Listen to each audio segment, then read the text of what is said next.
Hello, welcome to the missing fracture and repair in osteoporosis video. I am finally getting this recorded. I'll get it posted tonight. It is Tuesday of week 5. All right, so let's go ahead and get into the process of fracture and repair. So when you break a bone is very vascular, right? We have all the central canals, all the perforating canals. So we have a lot of blood going in with the bone. So when you break a bone, it typically bleeds, and it bleeds a lot. So in this particular fracture, the periosteum is not broken. It is kind of helping to limit the amount of bleeding that's taking place, almost like a Band-Aid. It's holding that blood in and helping with the formation of what's called a hematoma. So hematoma is basically like a big blood clot. So all the fibrinogen is converting to fibrin, and so it helps to stop the loss of blood out of the bone. So it's actually good, or one of the functions of the periosteum is to help with fracture repair.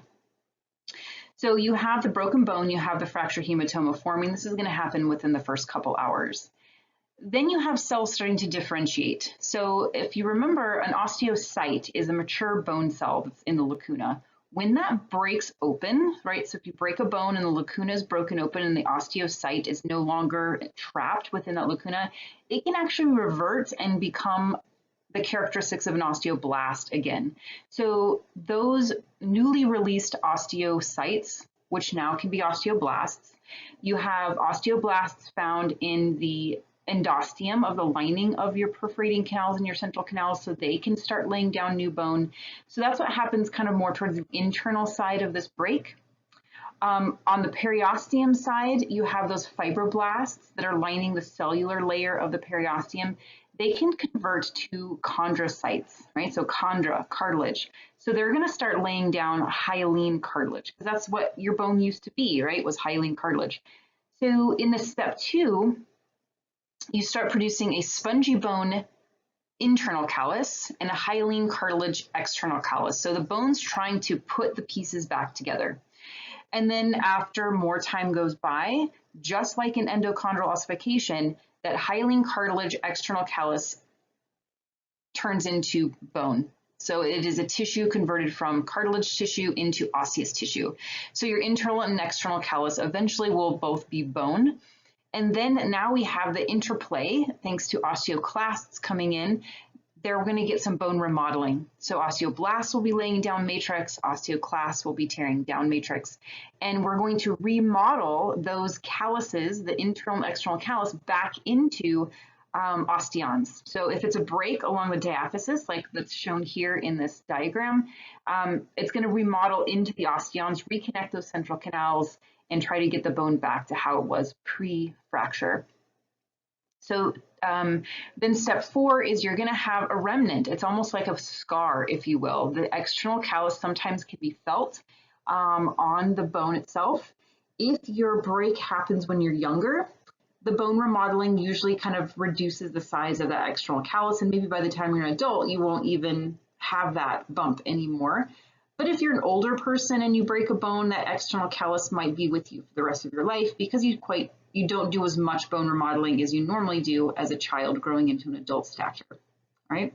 So those are the steps of fracture repair. So we have the hematoma, the 2 calluses, a spongy bone internal callus, a hyaline cartilage external callus, and eventually both of those calluses will become bone and remodeled into whatever the bone was. Compact bone if the break is happening in the compact bone, spongy bone if it's happening in the epiphysis or somewhere else like in a flat bone.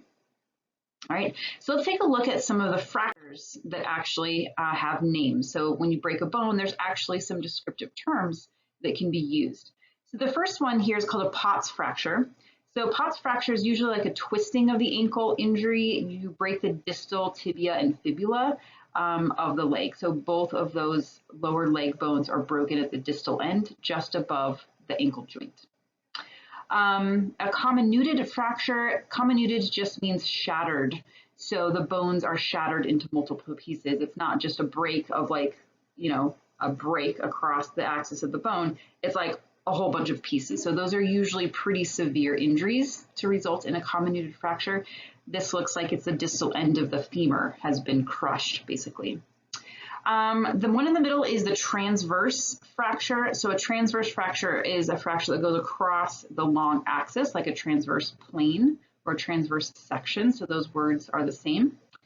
And then we have a spiral fracture where it's usually a twisting action or a twisting injury will cause the break to go in an oblique, twisted spiral around the long axis of the bone. The last picture on this slide is displaced versus non-displaced. So they're showing an example of a displaced fracture. It looks like it's of the ulna, a displaced fracture of the ulna. So if you have the bone, right, so bone is all one piece, but if it breaks, you might have a break and the bones stay in alignment. That's called a non-displaced. But if the break happens and they get misaligned, so they're no longer lined up, that's called a displaced fracture. So that's what we can see here is the proximal end of the ulna is no longer lined up with the distal half of the ulna in that particular break. Okay, a couple more. So the next one, the first one on this slide is called the Coles fracture. So it's very similar to POTS, but it is the distal end of your radius. Sometimes it could be both ulna and radius, but usually Coles is just going to be the distal end of your radius. Remember, thumb is the radial side, your radius. Green streak fractures are associated with young bones, so bones that aren't completely calcified yet. So you might have a fracture, a bending, like you would bend a green stick. You might you might get a break on one side, but the other side isn't broken. So this is indicative of young bones that are not completely calcified. The next one is called an epiphyseal fracture, and as you can imagine, it is a break that happens along the epiphyseal plate, usually where there is still cartilage, because that's going to be the weakest point of the bone, is where you have the cartilage when it hasn't completely ossified into the epiphyseal line.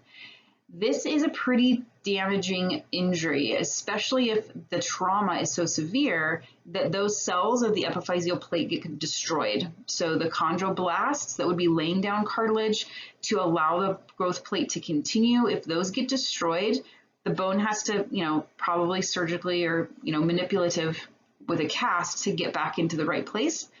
But if those cells, those blast cells are no longer functioning, then that bone is no longer going to grow in length at that particular growth plate.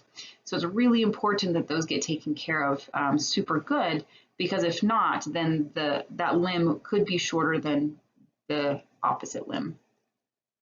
And then the last fracture listed here is the compression fracture, which is like a crushing fracture. So here we have the shape of a normal vertebral body, and then the other one here, like this, kind of nice big cubes, and then here's one that has been crushed. So you can clearly see it's lost its structural integrity.